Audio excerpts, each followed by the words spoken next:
If you don't make the choice to take that break sooner rather than later, the choice is going to make it for you. I firmly believe that that's when our business went like a rocket ship to the moon. Has any of you ever met anyone who's heavily invested themselves and gone, fuck, I wish I didn't do that? Success is one thing, financially rich is another thing. It honestly would have gone a long way to actually saving my life. Hey guys, welcome to the Freedom Renegades podcast, where today we're going to be talking everything wealth, health and self, and how burnout is becoming so common amongst high achievers, and why now more than ever, really concentrating on your inner world to create your outer world is more important than ever before. We're joined today, guys, with international legend himself, health guru, speaker and coach, Tyler Tolman, and also the incredible Brent Williams, who has owned, operated and presented for the Empower You community over the last 25 years, talking about mindset coaching, how to achieve what you want to achieve, and using your mind to actually attract in what you actually want out of life. So let's welcome Tyler Tolman and Brent Williams. Let's kick off by asking you both. Well, actually, I'll direct this at Tyler to begin with, but why do you think so many ambitious people out there are feeling exhausted? Because they're just, overly committed to their passion, what they love, what they want to do. Maybe a lot of people have a big focus on the money, and making money. And therefore, there's kind of a culture of like, you got to go, go, go. You got to go for it. There's some people who just like, grind, grind, grind, get the money, get the money. And of course, with bills and family and everything that's out there, there's a pressure that's involved with like performing and getting it done and being enough and playing this role of being the guy that has it all together. And that can be quite exhausting. So yeah, I think that it's, just the culture in general gets us to a point where we're kind of over burning ourselves out and not focusing first on filling this cup so then it can truly pour out and be a benefit. It's just, some people just wake up, it's on the phone, it's work, It's that's what it is. Yeah. And they go to bed that way. And that, unfortunately leads to burnout. I feel like we've got a whole new level of exhaustion as well. Like back in the day, it feels like this used to be, if you operated here, you were like one of the high achievers, the go-getters, like the one that was conquering the world and making all the money and creating these amazing businesses. Now I feel the new level of normal is like way up here because there's everyday people that are working their absolute asses off, but not actually getting anywhere just to keep up. Like just to keep up with the cost of living and all those sort of things you talk about. And health-wise, even if you look after yourself and do the healthy things, it just seems that even in today's age, that's not really enough. But then so most people go, I can't do all that. Like I have this conversation all the time with people about morning rituals. Yeah. If you did every single morning ritual that's out there, it'd take about 23 and a half hours a day to get through those morning rituals. And they're always like, oh, I've got half an hour to have a nap and get up and do it all again tomorrow. But keeping it simple and just getting up and going for that walk in the morning, drinking the glasses of water during the day and then letting yourself breathe and know that if you're not going to get it done today, you might get it done tomorrow. Hell, you might even get it done next week. But we're so conditioned to like everything has to happen today. Like I've seen this guy get this $1 million business in 3 years. I need to get it done in 12 months because I need to make $1 million now because I want the new car, I want the new house, I want. Whereas most people aren't willing to sacrifice even just a couple of years to create what they really want as opposed to wanting it immediately. Yeah. And I think from my own perspective, one of the biggest journeys that Az and I have been on is the journey of realizing that you're not a never-ending cup that's full of never-ending juice just because you have a cup of coffee. And, I think back to the days where I used to have 3 cups of coffee a day. I used to have a double shot in each and 3 sugars in each and wondered why, I was cruising really quickly to massive burnout. And equally, with the mindset side of things, because I know that's your jam, Brent, but it was at the point where we invested heavily in ourselves and our own personal growth and education that things honestly turned a corner, and it went from being, a stop-start kind of journey to really snowballing, because I don't think either of us really put any weight on the value of the inner world, the value of how you feel physically, how you feel mentally, and just how much impact that has on wealth creation and your end result. Because really it's a result. It's a fruit, but you've got to kind of nurture the roots, right? Before you can have the fruit. So what do you reckon? What's your take on that, Brent, and the relationship between, having peak results as a result of your peak state? Well, look, it always comes down to mindset, right? It's never the life we have, it's the lens with which we see our life. I also think, leaning on what Tyler said, I believe that comparison can be the thief of joy. And so many people now are comparing their lives with others. And you talked just then about the levels of, what success was 15 or 20 years ago. Yeah. It's a much more competitive market because everyone has a very different perception of what success and happiness is. And so many of it is externalized rather than, as you saying, in your cup, internalized, and all comes within. And I know that the most important thing you need to work on is this. Because if you get this right, everything else will work itself out. Yeah. Do you think we've normalized survival mode? So funny you use that word survival mode, yeah, because it is true. We live in a time. There's a great book called Stolen Focus by Johan Hari, and essentially the premise of the book is why we can't pay attention now in our lives because we're constantly distracted by external stimulus all the time. From the moment we wake up, people are connected to a phone, and we wonder why we feel so overwhelmed and pressured and anxious. One of my first mentors said to me, "If there's something you can do about it, why worry? And if there's nothing you can do about it, why worry?" And we so get stuck in indecision and overwhelm of things we can't control. That's so true. Let's give Brent some love. Yeah. That's so true, Brent. Yeah. That just really hit home for me particularly. But It's so funny, just on that note there, Brent, about it's the simple things that we choose not to do because we focus on the hard things. Don't grab your phone first thing in the morning. Yet 99.9% of people out there now, even we're guilty of this. We know better, but it's still that vice that is it's just there. It's immediate dopamine. It's immediate. Like, I haven't had the best sleep, but I know that'll just give me a little boost. And even though most people don't realize what's happening, they just think, oh, I'm just going to check Facebook, or I just want to check my emails quickly. You're really just starving. You're looking for that little bit of a dopamine hit to go, oh, that's sort of washed off the crappy sleep. Now I'm going to have a better day. But before you know it, you've lost half an hour to an hour and a half of your day of production in the time. doom scroll. And then all of a sudden now you're actually feeling worse because you've had a massive dopamine dump. And now you're sort of playing catch up for the rest of the day. So, Tyler, do you think we've normalized survival mode? Well, I can only speak for myself. So, normalizing survival mode, looking at society in general and what people do, probably. I think, it just depends on where the person's coming from. There's entrepreneurs, there's, people that are into biohacking and doing all the right things. And then there's your average 9 to 5 people or whatever it is. And those are probably the people in survival mode because inflation's going up. They're making the same amount of money. So they feel like they need to grind a little bit more. Maybe they never locked in like a good solid morning session or believe, hey, I'm too smashed 8 to 10, 12 hours a day. How am I going to do this thing on top of all of this? Not realizing that thing is what's going to give them the energy for all of that. So it's that mind shift set that needs to change. So I don't live in survival mode. I know a lot of other people that don't live in survival mode, but in general, I think society does. And those are the people that show up to the programs. Like, I'm over in Perth and we're running like a fasting event and people are rocking up because they're burnt out, they're sick, they're chronic, they got issues. Yeah. And, at that point, for me, it's not like, okay, I need to teach you how to air, water, sunshine, exercise, whole foods, relationships, passion, morning, drink water, go for a walk. They're beyond that. Yeah. They actually need to completely unplug and potentially come somewhere and have like a week or 2 or 4 to like have some massage, do some hot cold therapy, do some breath work, let the pressure cooker beep, like, and actually have some perspective on their life and get back to like, oh, why am I doing all this? Oh yeah. The main thing is my kids and, oh, I wanted to do this thing. And so it's reminding them about what their purpose is, what feeds them real energy from their passion. And then they start to realize like, man, I'm so full of toxic stuff. Now that maybe I'm clean, what do I do moving forwards? And then you can kind of give them the go for a walk, drink the water, do the things. Get them back to a new base level where the maintenance and the routines aren't as severe or as hard to do because your body's actually lighter. It's actually wanting to keep at its new level of normal. Yeah. And I think you hit the nail on the head then about changing your environment.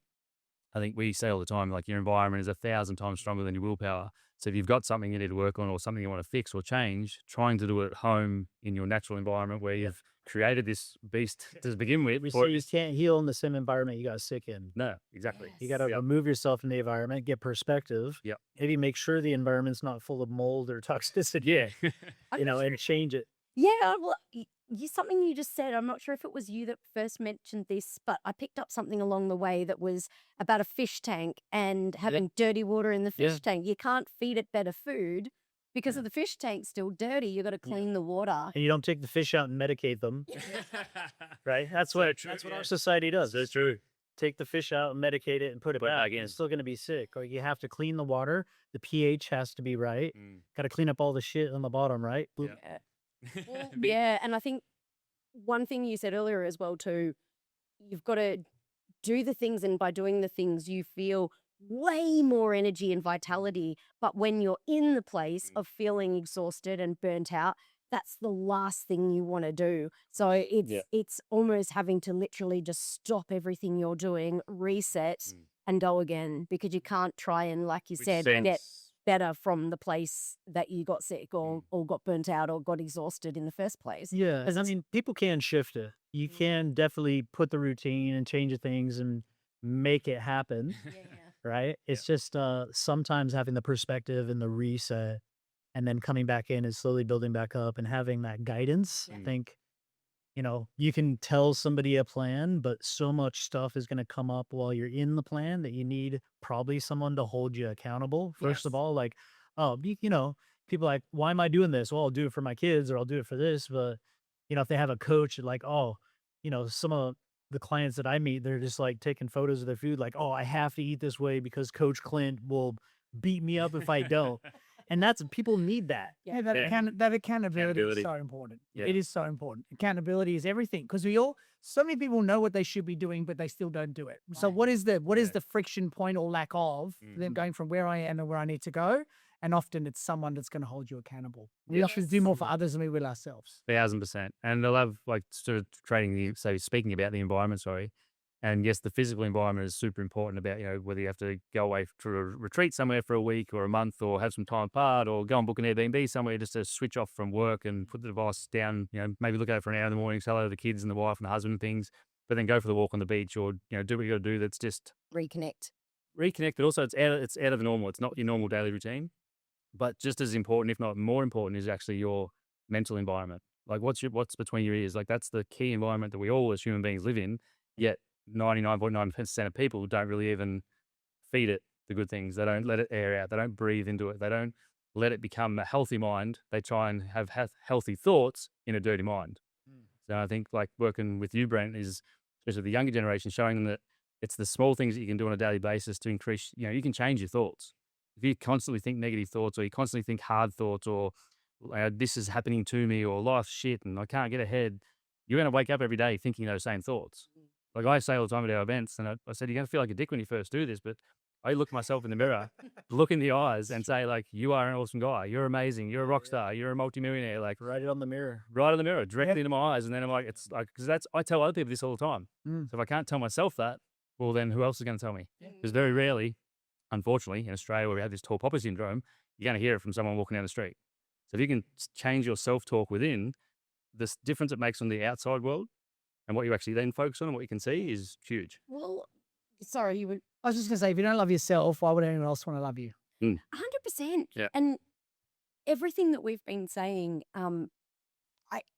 I just want to acknowledge the absolute relationship between mindset and physical health as well, because there is some misunderstanding, I believe, in society about mental well-being and mindset and staying in that positive mindset. It's not about just be Pollyanna and be excited and be motivated and have a great mindset and tell yourself positive things, because sometimes if your physical self does not support those thoughts, it can actually be a struggle in and of itself. And that's where I don't think as a whole society gives enough weight and credence to physical and mindset together as a whole. It's your entire well-being. And then, we bang on about it all the time to our students, because, we now are living, walking, breathing proof of, when I say proof, obviously it's a work in progress all the time. We're not Hey, stars by I'm pretty any close to stretch. perfect, but I'm not exactly perfect, right? We all have our weaknesses. I like to call it the 80-20 rule. Yeah. So 80%, pretty good. 20%, it's beers, pizzas, burgers. It's all the things that shouldn't do. Okay, don't listen to him. But no, look, I think there is such an importance to treat Maybe to yourself, touch on that just a little bit. please. We've been talking about as above, so below. Yeah. There's this ancient teacher who is a profound teacher that taught 7 universal principles. Principle number 1 was called the law of mentalism. Number 2 is called the law of correspondence. As above, so below. As within, so without. And I've studied a lot of health and all the organs and anatomy and physiology. And we know that the transverse colon specifically is where the brain is detoxifying through the lymphatic system, and also where the body's uptaking a lot of minerals and things for brain function. So we say, as above, so below. If you're full of shit here and toxic, you're full of shit up here and toxic and cloudy. And this is the major thing, that if people do have that cloudiness, can't make a decision, little bit of brain fog, stuff going on, of course, we can go deep into it. But the basic thing is cleaning the digestive system out, giving it a break, especially transverse colon. And it's almost like people have this, people do my colon cleanse all the time. They're like, it was like a cloud lifted off of my brain. And it's like, yeah, it did, because you cleaned that out. So just wanted to share, like, that's the physical piece. I literally just wanted to bang the table so hard there and do a fucking mic drop, because that's exactly what my journey was. Like, I used to be depressed, anxious as all hell. Like, was a confident person in a comfortable environment. So I was, I could be the clown. I could make people laugh. I could sort of put out big energy if I was if I sort of was comfortable with the people around me. If I walked into a room full of strangers, I could be that, but I'd sort of have to warm up to it. My depression and anxiety that just kept coming back into my life time and time again. Like, even after I started working on myself and went and got some help and sort of, spoke about a lot of things that I didn't realize were problems and cleaned up my internal environment. But I kept going through waves of, this is even after we'd found some level of success. We're making some good money, and people were saying, "Oh my God, you guys are amazing. Like, you must be feeling so good about yourself." And I just wasn't. Like, and again, that level of success, like, there's always going to be someone that's more successful than you. And in my head, I was like, well, until I get there, I'm not successful. And then you get there, but you forget to look back and realize how far you've gone. But on the internal journey of that, I was, for whatever reason, I just was harboring this toxic shit in here. So therefore, my thoughts were constantly going to the negative. Yeah. Constantly going to a negative self-talk or the depressed thoughts, or, just angry or just agitated all the time. And it wasn't until I dove into the fasting, and people say to me all the time, like, I want to do a fast. I'm like, look, don't just go from a regular diet of beer, pizza, burgers and junk food to then go and say, I'm not going to eat for a week. You're going to do yourself some pretty serious harm. But looking into my internal health, and then once I went through the stages of doing my first 2-day fast, then 3-day fast, then 5, and then a couple of 10s, the difference that made to my mental clarity, the difference it made to my confidence, the difference it made for my anxiety, my depression is not completely gone. There's still days, everyone still has a bad day. Yeah. But compared to, like, the anxiety I used to have about waiting for depression to creep back in, like, I'd be feeling really good and I'd be like, oh shit. Because what goes up must come down. So I'm like, shit, I'm riding this roller coaster. I'm feeling up here at the moment. Or when's the downturn come? So then I'd basically bring on the downturn, because I'd start thinking about, shit, I'm feeling so good. When's it going to end? I'm feeling so good. When's it going to end? So the clearing out the shit with me, when you said it before, it affects the mind. Like, having lived that, I couldn't agree more. And I'm going to, like, go out on a limb here and get a little bit woo-woo. But having gone, as you know, I dealt with a couple of chronic illness things and healed myself through doing that journey, same as. But out on the other side of that, what that did to my energy was made it soar through the roof. And I don't know how much the listeners will have heard of or been exposed to quantum physics and the law of vibration and frequency, but I firmly believe that that's when our business went like a rocket ship to the moon, because I was up here vibrating on this higher frequency and this energy and emanating all of the things and all of the energy that I wanted to come back into our world. I was literally operating at the same frequency as what I wanted to attract in. And, we probably won't go too far down that rabbit hole, but I just, what's your thoughts on that, Brent? Because, your thoughts are so freaking powerful to actually create a frequency, right, in your world. And I know for argument's sake, you are a bubbly person. You just have more energy than I've ever known anybody to have.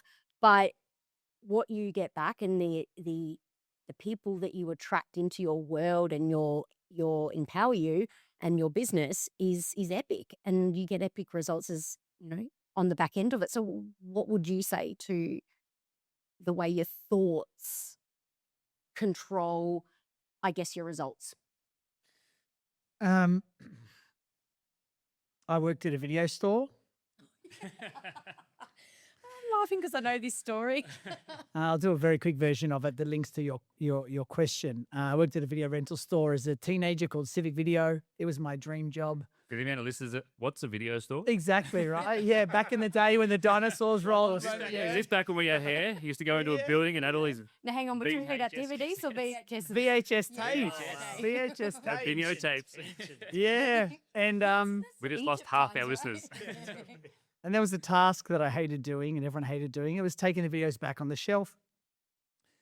And then I asked myself a question one day. I've got to do this every day regardless. I don't have a choice to do it. I have to do it. And seeing as I have to do it, how can I make it fun? I always say questions are the answer. And as a society, we don't ask enough questions of ourselves, like quality questions. Yes. It's the Google effect now. If we have a question now, we go to AI or the internet and we get it solved rather than using critical thinking. And so asking questions of ourselves is one of the biggest pieces of advice I could give to anyone, period, because we have all the answers. And so the question was, how can I make it fun? And then I had the answer. Well, I'll see how many can take it in one go and then beat the record. And I became so passionate about it. I started to refuse to let anyone else carry the videos except for me until they cottoned on. I go, why are you so excited? And I told them, well, then it just lit up. And it transmitted across dozens of Civic Video stores right across Sydney, and hundreds of staff were going for this. And I still have the all-time record of 50 videos in one go. And that's a big flex. Now, my point in that story is that the task didn't change. The way in which I perceived the task changed through the thoughts that I had. And those thoughts influenced how I felt about the task, which then dictated the actions I took, which changed my results. So for any person that's not happy with their results, you've got to start with the thoughts you're having. That's it. 1,000%. And if you don't like the results, you've got to ask more questions to change those thoughts. Yeah. And the truth of the matter is we're all sitting here because we've made a decision to take full ownership of the thoughts that we have. 1,000%. And that has influenced how we felt about ourselves in our lives. That's then dictated the actions that we take to get the results we wanted that started with the thoughts we initially had, which is about building the vision, getting clear on your outcome, surrounding yourself with people that will serve you. And back to your question about energy, whenever I get on stage, my greatest compliment to someone is, you have great energy. That's what I say. And I privately think, oh, I don't like that person's energy. And so that's the language that I internally use. Is there's something about them that just doesn't vibe with me. And I think that for so many people, we have to set boundaries for how people treat us, because how people treat us is how we allow them to treat us. Yep. And I think a part of that is just that awareness, which comes back to questions. I think we're looking so outwardly, we need to look. Yeah. And it's funny when you say that, we also treat ourselves how people treat us as well. Like we'll take someone's thought on us, or I have this part of boot camp and we go through, where we come from, where you are, and you've got to work out where you are now so you know how to move forward. And most people, if you meet someone at a certain age or certain time in your life, that's who they know you as. I joke about it. I can go back to my country town where I grew up, and I still get asked if I'm teaching water skiing at the local water ski club, which I haven't been at for 25 years. I still get asked if my dad's cooking at one of the local pubs. He hasn't cooked in one of the local pubs there for probably 30 years. But if they meet you at this is how they meet you, that's where they lock you in. Yep. And most people, you'll find this even with yourself personally. I think most of you could probably recognize when you go around family. If you're away from family for a period of time and you're with your family and you're with your people, you're one character. But then once you go back in with your family, like whether it's your mum and dad or your brothers and sisters, you'll find your personality will actually shift because you'll try and fit that mold that they're used to you being in. And it's very hard to actually try and go, no, that was me, but this is now the new me. I'm still that sort of person. I'm still that guy. I'm still the brother and the husband and wife, whatever. But I'm also this becoming another version of me because we're always supposed to be growing. We're always supposed to be interchanging. And if you spend less time with those people who try and hold you in that position, you've got more chance and a better chance of actually growing. What do you think identity's role is in success? It's interesting you asked that question of me today. Today particularly? Well, I was at an event a week ago, actually, and the person on stage was talking about identity and saying that who you want to be is a different identity to who you are. And to be the person you want to be, you need to look at the identity you have and what you need to shift in that identity. Because the person that's holding you back is you. So And true. the current you may not be the future you. And so it's starting to live and step into that future you. And for me, in my business, the takeaway was that my current identity is not holding a high enough standard of my team for where I want to be. And so for my team to rise, I need to hold them to a higher standard, which is a different identity. Well, it comes back to that accountability, Chris. If you don't hold yourself accountable, then how do you expect to hold your, say, team accountable to be able to then grow together? I think personal accountability is probably one of the biggest key metrics I've noticed in my life. Holding myself accountable and not having to rely on someone else, but then having a partner in business and in life to help hold accountable is when we probably do that for each other, where if one's down, the other one's up, we sort of do this push-pull thing. But then when we're both on that drive together, then that's when I feel like we become unstoppable. Tyler, I'm going to switch gears for a sec. That was awesome. Thanks, Brent. What do you think about chronic stress and its impact on someone's ability to be able to create success, and particularly financial success? Oof.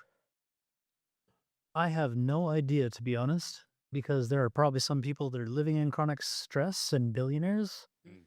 And then there's probably people that learn how to get, how to do it healthy and are super grounded and billionaires too. So I don't really know. It's success is one thing. Financially rich is another thing. That's interesting. Success for me is feeling good in myself, being grounded, being present, Yeah. seeing my kids, and being able to maximally enjoy my 4-month-old and my 3-year-old Yeah. and my wife and my standing on stage and my doing a post and being here. Yeah. If I can extract the maximum amount of joy in the presence of everything that I do, that's what success is for me. Yeah.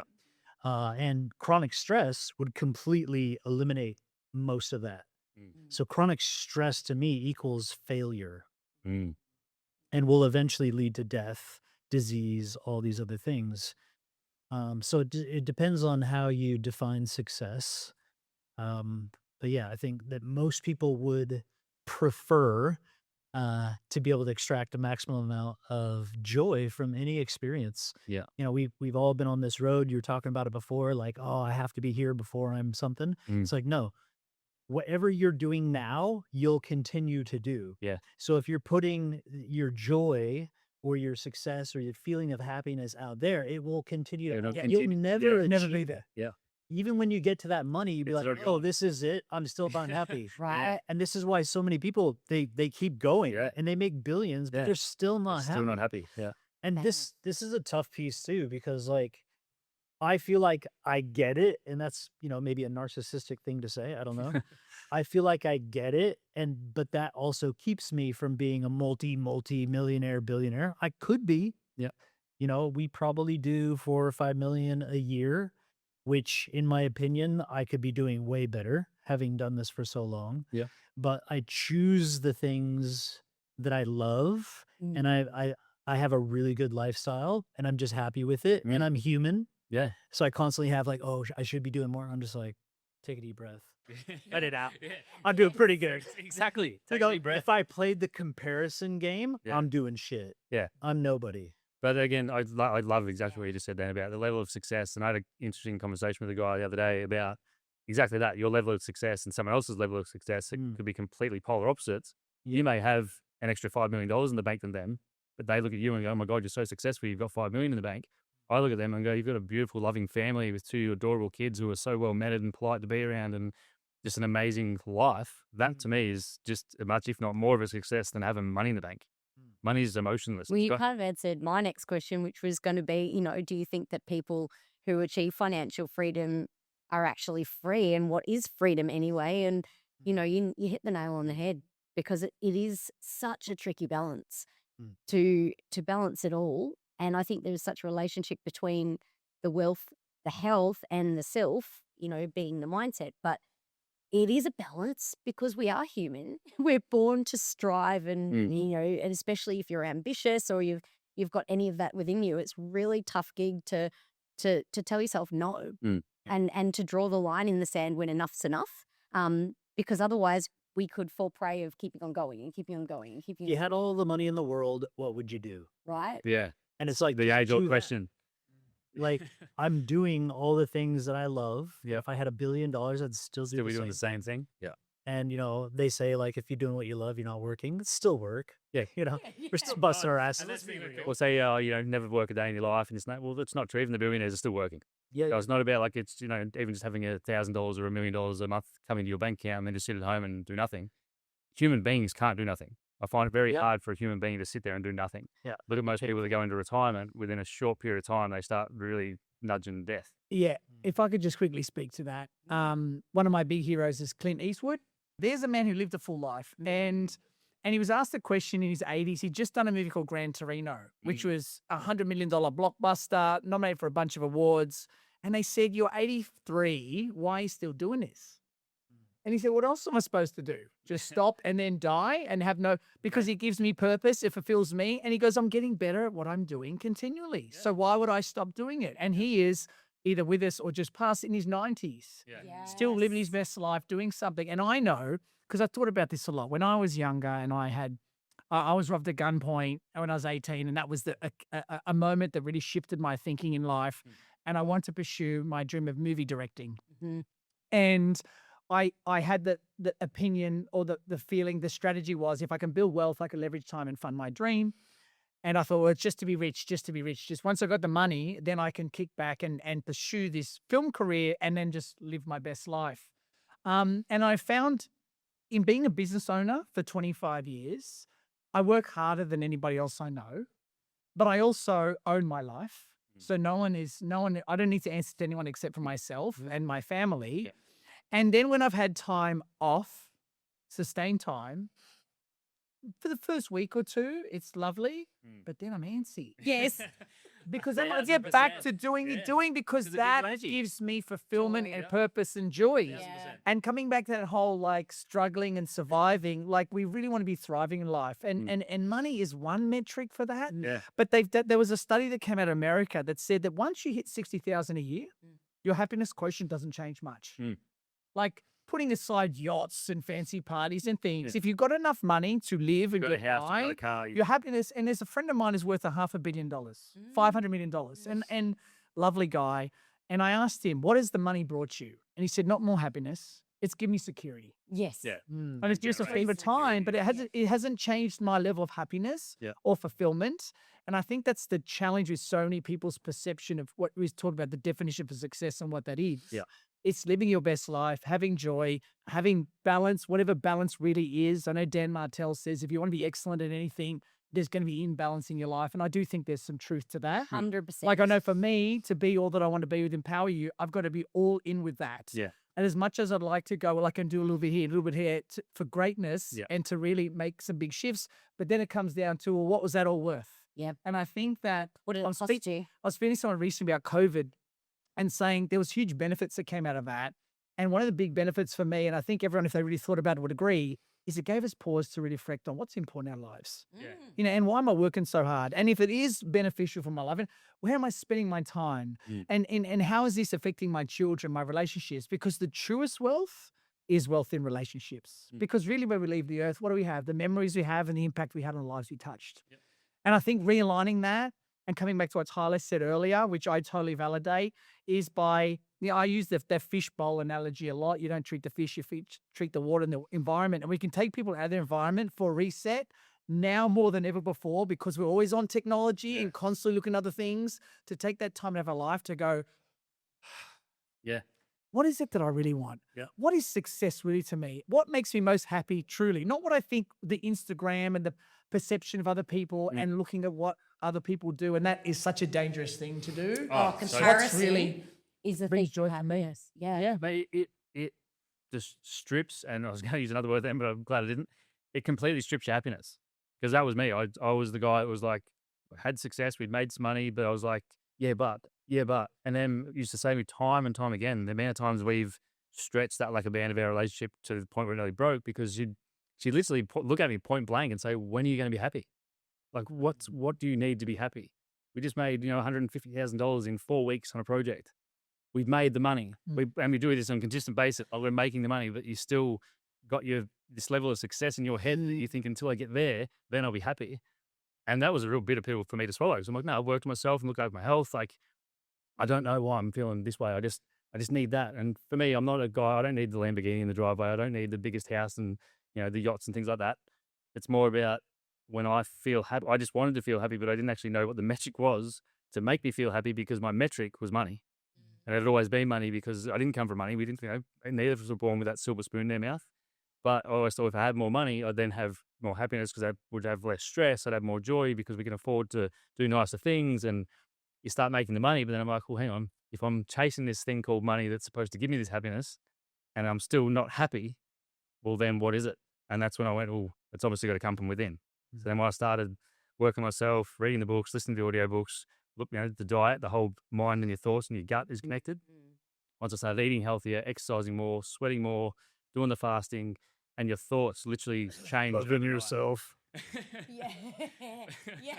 Let's be real. What makes you happy? Loving yourself. Yeah, 100%. 100%. What does it mean to love yourself? Look after yourself. Right? This is it. It's like, if you love yourself, what do? You start to identify, oh, I actually need some water. Oh, I need to go for a walk. Oh, I need to work out. There's certain needs that I have. You start to identify what your actual needs are. The relationships versus relationships. Yep. A bit of passion. I like that one. A bit of that passion, because it's passing ions and building some energy, and you feel weightless, and it's actually feeding you energy. Yep. So you start to identify what actually is nurturing me. And once we then focus, and this is a tough one in Australia, because it's like, don't be selfish, mate. There's a real like gotta do everything for everybody else. Yeah. That's like leeching your life force, and then you're a good person. Yeah. It's like, no, I say, look, you need to be selfish. You need to take care of yourself. You need to fill your cup. You need to have all this focus on yourself. Yeah. And then when you have that self-reflection and focus, you're really feeling good. Then you're truly of service to other people. 1000%. Then you're pouring out your cup to others. Well, instead of helping one person, you're helping tens, hundreds, thousands. Yes. It's like if you don't help yourself, how are you supposed to help someone else? Gonna fit that. Yeah, we all go and help everyone else before we help ourselves. And Emma always says you can't pour from an empty cup. So if you're depleted, you're not looking after yourself. You're not just doing a simple walk around the block and drinking a glass of water. Yeah. If I see Em sitting at the computer, the first thing I'll do is go and get a glass of water and put it next to her. Like you do like us as humans, like we always do so much for others before we actually do the simple things for ourselves. Yeah. And look, when you take care of yourself, I was speaking about this on stage last week. I got a question from the audience saying, what is the best way you can affect change in others? And I said, just be the best version of you. And your way of being in its most authentic way will influence those that you love and to push away the ones that probably aren't right for you. Well, without going down the woo-woo path again, but don't they say that the highest form of frequency, it isn't love, it's authenticity? You told me that. Did you? Was it you that sent me a video about that? I think you did. We're talking about, the frequencies of love. And yes, there was this thing. It's like I 1,000 remember. times stronger. I remember. I was Yeah, like, that was good. Yeah. And on the authenticity, like, You've got to be authentic with yourself. well, I know a lot of people will push themselves into a direction that they isn't authentic to themselves in the pursuit of finding wealth and creating success, whatever that is to them. And I have to be one of those sickos that I actually love what I do. I love realestate.com. Like, Az, on the other hand, he's just not really, as passionate about it, let's put it that way, as I am. Like, I literally every waking moment, my meditation is scrolling realestate.com.au. Like, I'm literally secretly, my name's Emily and I'm an addict. I was going to say, we all have addictions. Yeah. But I truly love it, and it lights me up, and it brings me so much joy. But I think if that's not whatever you're doing to pursue wealth isn't your passion. You need to find your passion somewhere else, because you said it, Tyler, that, it passes ions. It does. It lights you up, and it's something that you would do even if you weren't getting paid. And I certainly know what that feels like, going back to the acting days. Like there was lots of jobs that you do when you're starting out and when you're wanting to get out and make a name for yourself that you do for free, right? And you know that. Yeah. But you do it because you love it and it lights you up. And I think that's the key, really, is to joy and to longevity, as well as health and mindset, is passion, and finding something that really lights you up from the soul. And where was I even going with this? I don't know. I've lost my I train will of add. I will add. I feel I'm a professional in pursuing passions. Like, I feel like I'm really good with it. It's my card flipping business, or my movie directing, or my motivational speaking. I always do things that bring me joy, and that's my big superpower. But I remember it was 2010. My business was at one of its low points. I was running events for like 12, 15 people. And the smaller the audience, the harder it is, because they think you mustn't be very good at what you do. Yeah. When you go to 1,000 people, they go, whatever he says, well, preach, And That so, sounds amazing. yeah, it was really difficult for me. And I was like, maybe it's time to let go of this work. Maybe it's time. I've had a good decade at this. And I moved into another business that was very profitable. I was flipping US real estate. So I was buying this foreclosed homes in America, renovating them, turning them, and selling to Australian investors. And I was doing really well financially. And I was at a bar in Atlanta, and I was with some of our partners, and we're just, shooting the shit, having a chat about life. And they said, "What did you do before this?"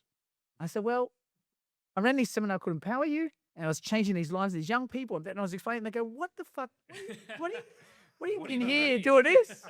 And I had a bit of a moment going, yeah, really, why am I doing this? Like, it's really just the money. Yeah. And I got great education. So it was great for me to expand my financial mindset, and I got to travel and all of those things. But I was changing lives, and I was so unique and so special. And every time I ran it, I felt so much joy. I felt like a rock star. I felt this great contribution and sense of significance and love and connection. Ticking all the boxes. I ticked all the boxes. Yeah.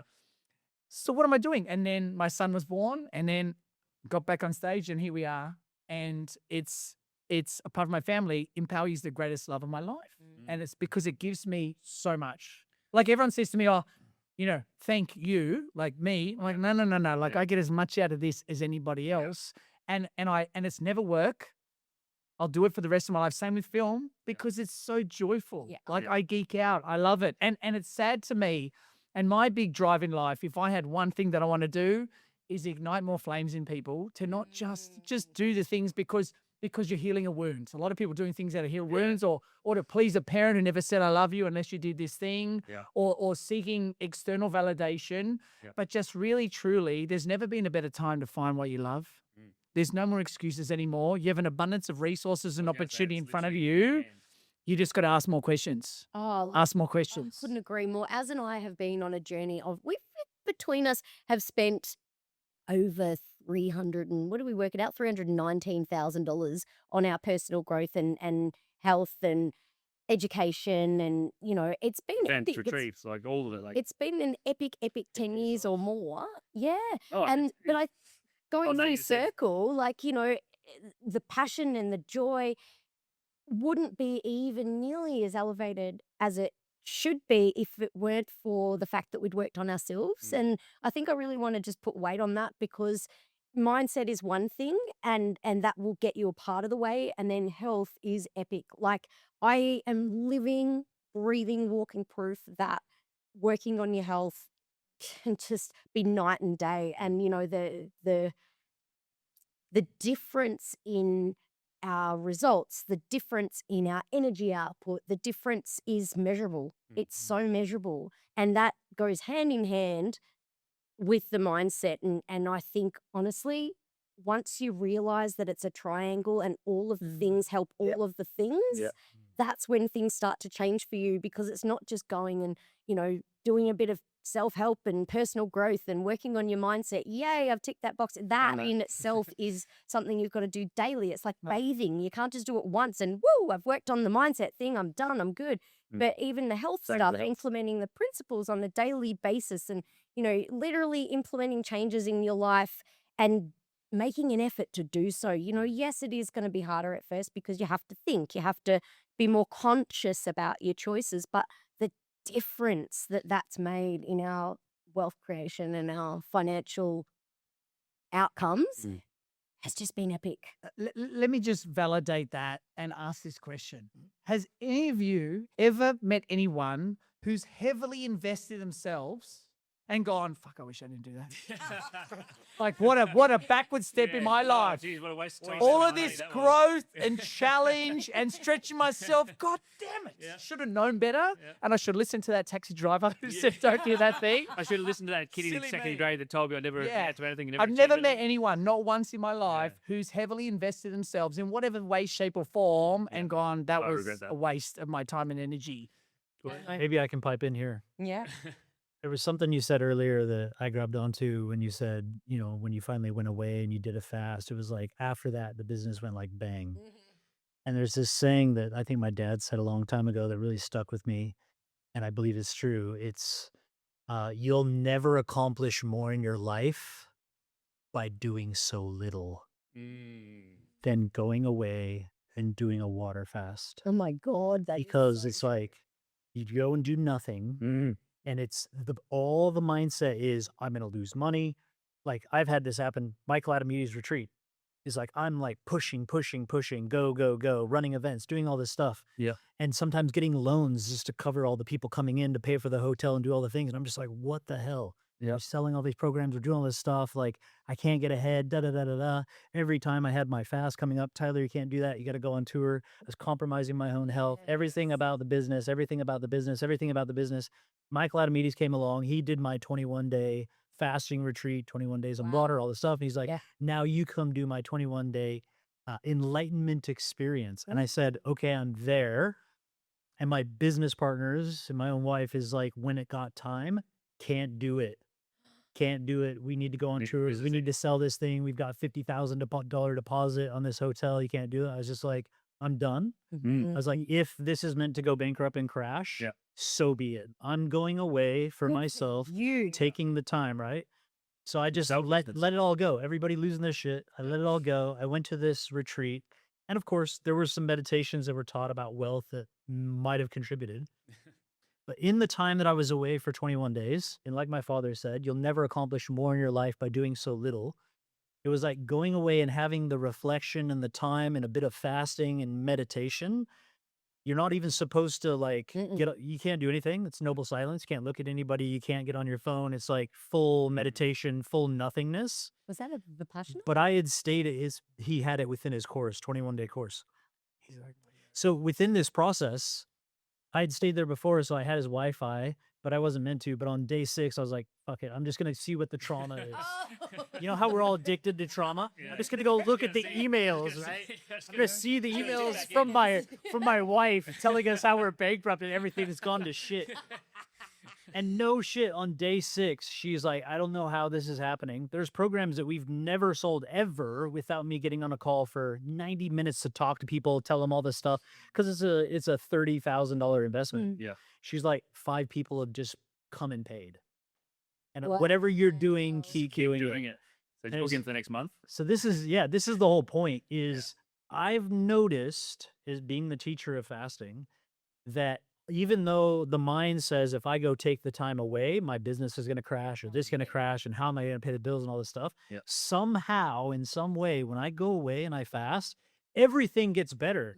Yeah. And seriously, sometimes I'll just be on the fasting retreat and do a simple little post and it goes viral. And I'm like, what? Yeah. I'm trying to get viral posts all the time, every day. And it's just like, meh. And I go on a fast and I say something that's not even appearing to be great, like what I always do. And it's going off. There's an energy and an authenticity, I think, that happens when you take the time in the space that is something unexplainable. There's something so massive to be said about when you think you can't take a break is when you should. When you are being head down, ass up, you just keep pushing people like, I can't this break, I can't this break, I can't this break. Perspective. And then it gets so if you don't make the choice to take that break sooner rather than later, the choice is going to make it for you. And that's when you get, derailed by anyone else or you get derailed. Now you're in a hospital bed taking a break. Yeah. Guilty as charged. Yep. Yeah, been there a few times. I identify so Yeah. much with what you just said. Yep. Yeah, I felt you were taking that out of my brain actually with everything you said then, and I'll just extend that by saying every massive turning point in my life has come out of a point of friction where I had to make a decision that I was mucking around with, that I was just playing safe, going, I'll just keep doing the work it out. And the moment it was a moment, and I've gone, right, either I literally was in hospital. I was in hospital with diverticulitis. I'd spoken to you about this, and it forced my hand to change my business, which was the absolute thing that needed to happen. Yeah. Yeah. You know? I say choose your trauma. Yeah. So if you go fast on your own accord Yeah, and I would've- experience the trauma, then you don't have to have the hospital call. Like, Totally. I don't. cause your own pain on purpose, So so true. that you don't have to Yeah. run into the pain when it's Yeah. unexpected. Yeah. Ah, it's always working for you, right? Not to you. Yeah. And sometimes it feels like a real resistance, and you're like, Look, "Damn because it you, makes- universe." Life was whispering the message until it just shouted it. Yeah. That's feather reach truck. Yeah. You know, until you just don't want it to be the truck. No. You know, Most of us don't notice the feather, and then you'll feel the truck, but you just ignore the truck because it's I can't feel the truck yet. I've got to get through this, and then we talk about it all the time. Like it's like we get to the end of this deal or this project or this boot camp. Well, once we get to the end of that, there's just another one coming.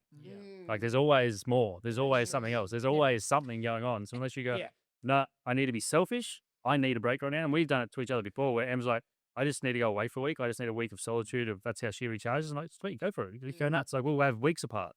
I have times where I need to just go and jump on my electric skateboard and go for a cruise up the beach or go for a ride, or I need to go out and hang out with some mates at a pub and have a beer. That's what I need. So and I'll like- say that to all the couples out there, actually. Thank you for bringing that up, because that's so relevant in so many relationships. You feel like you've got to go on the holiday together or recharge together or go to a day spa together, whatever. But honestly, know what it is for you that recharges you. Because for me, solitude, I need no sound, no noise, no people talking to me. I don't even want to be around him. Sorry, babe, love you. I mean, I say that with so much I love. say it with love, but that just in 2 days, the amount of energy that comes back into my cup is unbelievable, because half of why I get exhausted is my brain is going on full overdrive 24/7. And so to go away in solitude, it's like a computer that can defrag, you know, it's like I can start to close all the different windows that are open in my computer. And so if that's you, great, do it. And if you recharge like Azar and you recharge around people and you get stimulated from connection, then do that. Or if you want to go away together, but know what it is about you and stop trying to people please, I think it's really, really important. And, be okay with that in your partnership as well is so So super trying to important. think you need to do what your partner wants you to do. Yeah.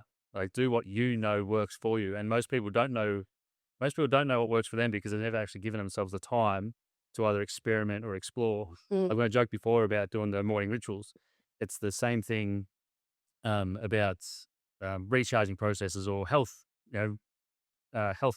productivity and stuff like that. Where if yoga's not for you, then don't go and do fucking yoga classes. If Pilates isn't for you, don't try and join a Pilates gym. Like if being a weightlifter isn't for you, don't go and lift weights. Just go and walk around the block. But trial what works for you, and if you find something that works for you, then just keep doing that. Yeah. Yeah, and that's very important, especially for women. And I know I'm surrounded with a lot of men right now, but I know that there's a lot of women entrepreneurs out there, and they feel like they've got to push themselves at the same level as a man and go and work out and join gyms and do all the masculine things. When one of the things, the journeys I've been on lately, is understanding women and hormones and how that affects our productivity, and how you've actually got to lean into what your body feels like it wants, as opposed to what you mentally feel like you've got to push through and do. And, sometimes doing more gentle exercise like a stroll or, Maybe I can gentle- label this. Yeah. So this is one of the 7 universal laws. The last one being gender. It's masculine and feminine. Yes. And we all need it. Yeah. So the whole conversation is like masculine, make money. It's like we need to balance out masculine and feminine for all of us. How much am I pushing today? Well, maybe tomorrow I need to regenerate. Or how can I regenerate in the morning so that I can push for the day? Yeah. And so if we start to look at life as regenerative and then pushing and getting it done, it's like that's why when you go and fast, you have this huge regenerative piece. and then you're available for it, putting it back out there, right? Yeah. So I think if people in general can be thinking about on a daily basis, Yeah. masculine, feminine, even like the morning rituals that we do, typically it's like smashing it and then slowing down, Yeah. and then smashing it and then slowing down. Yeah. It's like if everybody could like really breathe in a simple couple of breaths and just be present and then go, Yeah. and then really breathe and then go. Like it's a big piece of moving through life. And for some people, it might be sitting down. Having a beer is actually very feminine, you know? Having a beer. So I'm allowed to do it now. I'm just saying, like in a sense, it's gonna have make man moves and everything. Damn it! No. Well, in closing, it's been an amazing chat, you guys. Thank you so much for joining us on the panel. But Yeah. I've got one question that I feel will relate to a lot of listeners, because often people will say, oh, well, I don't have the money to do all of those things. I don't have, I can't afford to do, afford, quote unquote, because, it's not about resources, but resourcefulness. But if someone is sitting at home thinking, where do I start? If they had, $100 to their name, for example, what's one thing for each of you that costs less than $100, but it had the greatest impact on your life, and it can't be a book? Can it be a cassette tape? Hey, do you know how much cassette tapes are these days? They're actually boys dear as poison. Yeah, well, look, I mean, my answer to that is there's never been a better time with so much free information, tools, and opportunity. Never before has there been like this. Yeah. I was given a cassette tape for free. It was a 35-minute tape called The Strangest Secret in the World by Earl Nightingale. Oh. And I played it 100 times if I played it once, and it changed my life forever. Yeah. And I play that audio tape at my events from time to time, and it's scary how much of who I am now is reflected in those 35 minutes. Yeah. So it doesn't need to be tens of thousands of dollars. It could be a book at a bookstore. It could be a podcast. Yes. Yeah. It could be a conversation with a friend. If you're in the right headspace, ask the right questions, the answers always show up. 1,000%. And what about yourself? I'd say I'll save you the most money because you're not going to be buying any food. And so just make sure you have clean water and do a fast while you're doing what he said. Yeah. And you'll become really clear when you're downloading the audios and getting the right.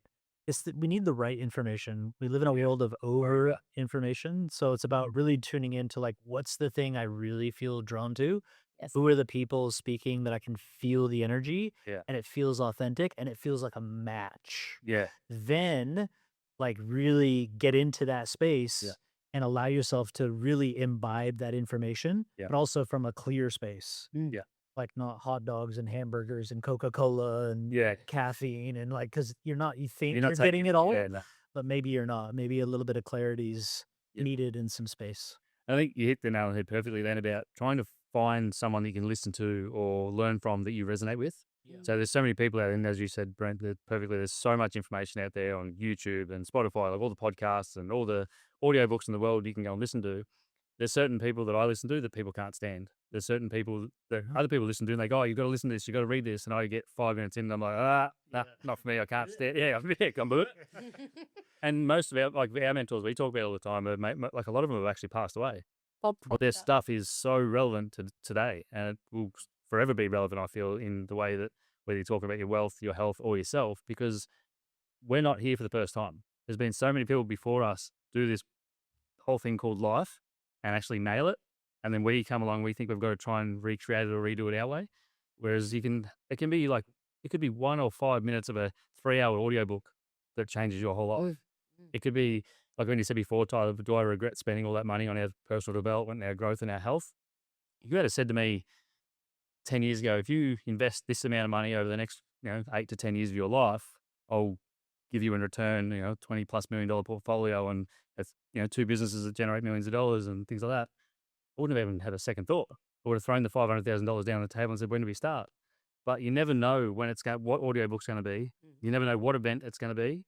And more importantly, even when you go to an event, like I'm sure you could speak this as well, you might go to a 3 or 5 day event. It might be someone you talk to in the lunch break. That is why you're meant to be there. Like that one conversation, you're like, oh, that's why I'm here. I wanted to leave for the last 3 days. I'm not getting anything out of the speakers or anything out of this event, but having that one conversation with that person at lunch was what I was here for. That happens to me at every event I go to. I've become a student a lot more in the last few years than I had in the last decade. Yep. And this is like humbling and really good to just be in the audience again. Yeah. And there are times I was sitting there going, there's so many other things I could be doing. I'm not resonating. And then it'll be a 10-minute comment. Yes. 3 days, Yeah. I've been validated. And that happens every single time. Yeah. Every single time. One of the best things that I've ever owned in my life, and it shaped me, much like what you said. It's that half an hour shaped so much of who you are today. And the same scenario with my life. I was given a CD back when cars had CD players. I don't know. I'm really now showing my age. But I listened to what we now dub as Auto University, to and from 2.5 hours each way to my then job back in Melbourne, and just listen to it on repeat, on repeat, on repeat. It was Bob Proctor, It's Not About the Money. And I could quote nearly every single line of that 5-hour audiobook, and that changed my life. And I fully, thanks, Bob, credit to this day to that podcast. So it's amazing how very little can give you so much. Yeah. I think, if you only had $100 to start with, and the one thing that sort of frustrates me in a sense, because so many people could change their life dramatically if they just went back to doing the basics. Like I say this all the time, in the perfect fasting, don't jump out there and do a 5 or 10 day water fast, but just look into it and see the benefits. One for your health, one for yourself. Like for me, again, I talk about this passionately because it honestly would have gone a long way to actually saving my life. Yeah, man, I used to fucking bounce back and forth between depression and anxiety, and to the point where I'd made money and I was making money and I still wasn't fucking happy, but my level of success was about making money. The fasting thing for me is what fixed this, and then it's what fixed us. Because if I'd have done the work on myself and I hadn't been selfish and needed to do certain things, step away from certain friend groups, spend less time with certain family members, all the above, I wouldn't be sitting here today. We definitely wouldn't have the success we have today, and we wouldn't be here today. So, simple things, guys. Go for a walk around the block, read a book or listen to an audio book or a podcast. Every morning. Drink some water. Yeah, every morning. This is the thing. Everyone thinks you have to have these massive, overcomplicated routines. It's really not. Within half an hour, you can set yourself up for a fucking amazing day. Great chats. Yeah. Awesome. And just to extend on what you said, it's just about taking full ownership for everything in your life. Yeah, 1000%. Yeah. It's all happening for us. If nothing changes, nothing changes, right? Don't steal my quote. If anything, I have time to go there. Just say it anyway. I just want to thank you both Yeah. for joining us on the panel today. It's been awesome, great chats. Yeah. And Two highly successful guys in your own rights with incredible businesses and helping tens of thousands of people between you guys. So, globally. you are honestly making the world a better place and making much better humans. So thank you. Yay. Leslie. You're very welcome. Awesome. Awesome. Now.